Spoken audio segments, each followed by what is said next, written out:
क्या आप जानते हैं कि हम गंगा जी में अस्थियों को क्यों प्रवाहित करते हैं और सिर्फ गंगा नदी में ही अस्थियों को क्यों प्रवाहित किया जाता है? तो आइए आज हम जानते हैं इस विशेष कारण को। तो दोस्तों, राधे राधे। हमारे चैनल प्रभु सेविका में आपका स्वागत है। अभी तक यदि आपने सब्सक्राइब नहीं किया है तो प्लीज़ हमारे चैनल को सब्सक्राइब कीजिए और इस वीडियो को लाइक करिए।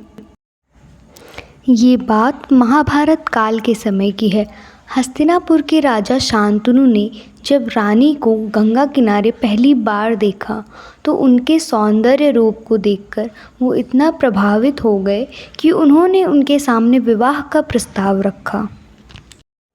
रानी ने उनके प्रस्ताव को स्वीकार किया, परंतु उससे पहले उन्होंने राजा से एक वचन मांगा। रानी का वचन थोड़ा विचित्र था। उन्होंने राजा से कहा कि वो कभी भी जीवन में रानी से किसी बात पर कोई भी प्रश्न नहीं करेंगे, और अगर उन्होंने कभी भी ऐसा किया तो रानी उन्हें सदैव के लिए छोड़कर चली जाएंगी। राजा ने उनका ये प्रस्ताव स्वीकार कर लिया। उसके पश्चात उनका विवाह हुआ। कुछ महीनों पश्चात उन्हें पुत्र रत्न की प्राप्ति हुई, जिसे देखकर राजा अत्यंत प्रसन्न हुए। राजा की प्रसन्नता का कोई ठिकाना न था, परंतु तभी रानी ने अपने बेटे को उठाया और गंगा की तरफ चल दी। राजा ने उनका पीछा करना शुरू किया। राजा ने पीछे से जाकर देखा कि रानी ने बच्चे को जाकर नदी में त्याग दिया, जिसे देखकर राजा को अत्यंत दुख हुआ, परंतु वचनबद्ध होने के कारण वे रानी से कुछ न पूछ सके।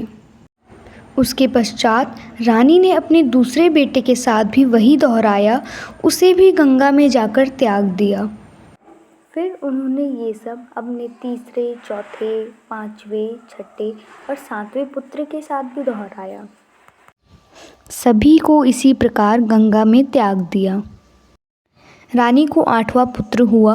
उनको भी उठाकर वो गंगा की तरफ चल दी, लेकिन इस बार राजा के सबर ने उनका साथ छोड़ दिया और उन्होंने रानी से प्रश्न कर ही लिया कि आखिर आप ऐसा क्यों कर रही हैं।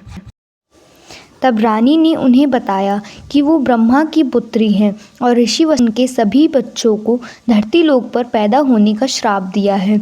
अगर वो अपने बच्चों को गंगा नदी में प्रवाहित कर देती हैं तो उनको मनुष्य लोक से सदा के लिए मुक्ति प्राप्त हो जाएगी।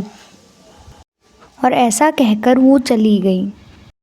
तो हमारे अस्थियों को गंगा जी में प्रवाहित करने का प्रमुख कारण भी यही है, ताकि मनुष्य को उनके पापों से और बुरे कर्मों से मुक्ति मिल सके।